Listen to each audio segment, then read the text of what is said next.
Hello and welcome to another episode of Inside Marvel. After speaking with product specialists across the business, I'm now turning the focus to the people behind the platform who help transform great technology into real customer value. So today I'm delighted to be joined by Andy Dedman, our Customer Success Manager, to discuss what customer success looks like at Marvel, how we support customers, and where our focus is as we continue to evolve as a business. So Andy, it's great to have you with us. Thank you for joining.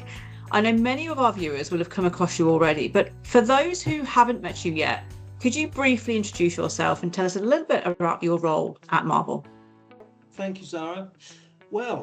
Yes, so I'm relatively new to Marval. I've been with the business for around 8 months. So like you say, I have had an opportunity to meet with most of our customers and discuss their issues and challenges and what they do with Marval, which is often distinct from each other. I come from a history of large enterprise managed services from an ITIL background. During my time, I've had roles in service delivery, service operations, as well as customer success. So there is a continuity here with my role at Marval. Thanks, Andy. It's a great overview of your background and the experience that you bring to the role. And to dive a bit deeper into customer success now, customer success can mean different things to different organisations. So if we can build on that a little bit further, how would you define customer success here at Marvel, and what do you think makes our approach so unique? I think that is very true. Customer success does mean different things to different organisations. I would say at Marval, customer success is about long-term outcomes as opposed to short-term transactions. So we're not just about escalated support cases or renewals. In fact, I don't have a commercial remit within my role. For me, it's about adoption, trust, and partnership. So what makes our approach different is how close we are to real customer environments. We work with some very complex organizations, and so success for them often means helping customers simplify, modernize, and future-proof their service management over time, not forcing them into a kind of one-size-fits-all model. As part of that role, you're obviously very close to our customers and their experiences. It's what you do day to day. But what would you say are some of the biggest challenges that you see customers facing on their Marvel journey? And where do you see the biggest opportunities that we can have to support them even better? I think that thing that you've mentioned there about day to day is very important, actually. And I think that probably is the biggest challenge, is helping customers balance day-to-day operational pressure with longer-term improvement. Many of our customers are running critical services, quite literally in some instances, and don't always have the space and or the perceived time to step back from that day-to-day challenge.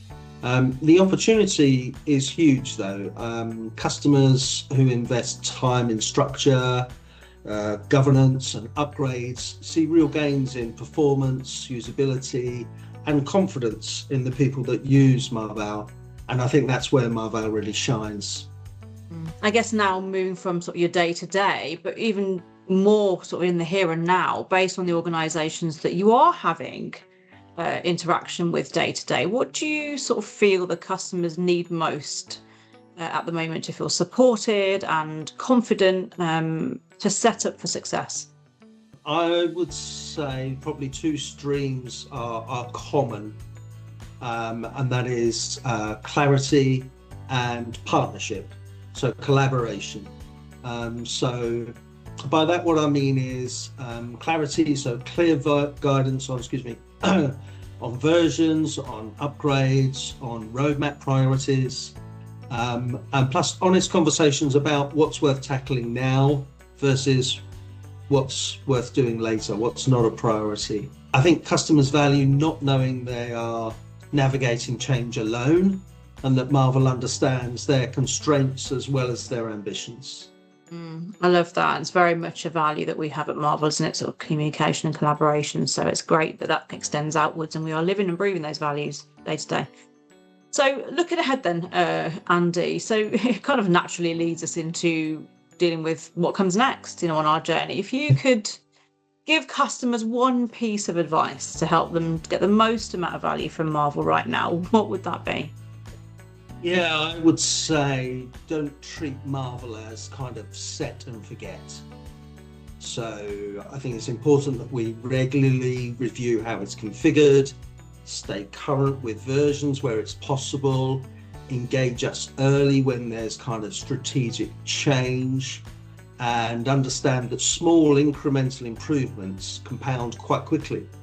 And you also know your housekeeping is in order, so things like security vulnerabilities, bugs, etc.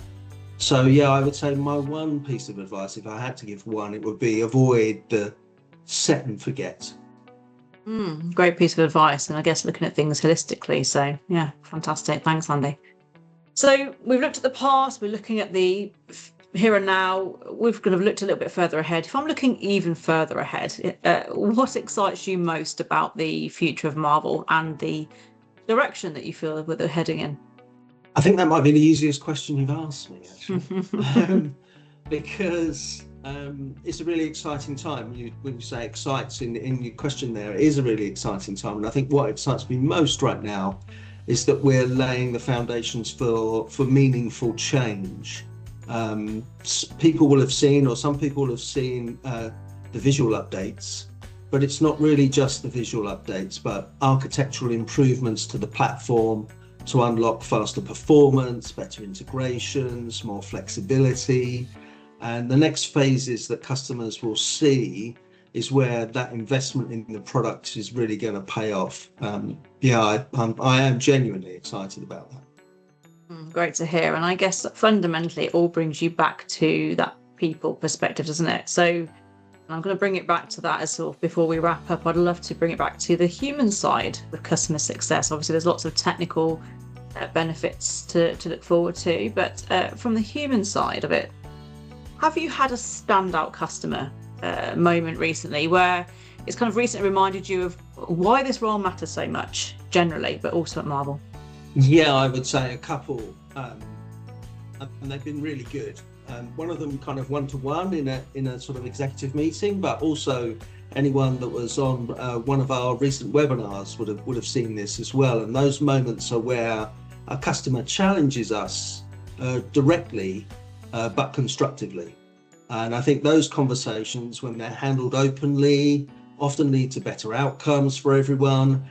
And I think reinforces why customer success exists, to listen, to improve, and to build trust over time.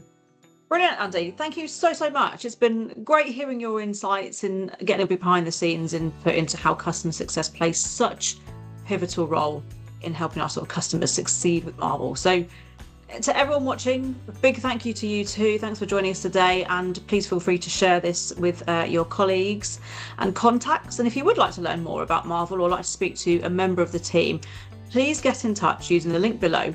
We'd love to hear from you. For now, goodbye.